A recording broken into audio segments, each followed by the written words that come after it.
ஷீன்னு சொல்லுவோமா, அவள் அப்படிங்கிறதுக்கு ஷீ. அதே உடைமை வேற்றுமையில ஹெர்ரா மாதிரி ஹச்சிஆர், ஹெர்ரா மாதிரி அவளுடைய, அவளுடையது, அவளது. சரியா? இட்டு சேம் தான். அதுலேயே நம்ம இட்டு அது இதுன்னு சொல்லுவோமா, அதே மாதிரி தான் இட்டு. அதனுடைய, அதனது. சரியா? புரியுதா உங்களுக்கு?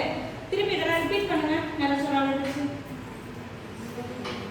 எந்திரிச்சு சொல்லுங்க. நீ சொல்லுமா? சொல்லுங்க. என்னுடைய, எனது, யுவர், உன்னுடைய, உனது, ஹிஸ், அவளுடைய, அவளது,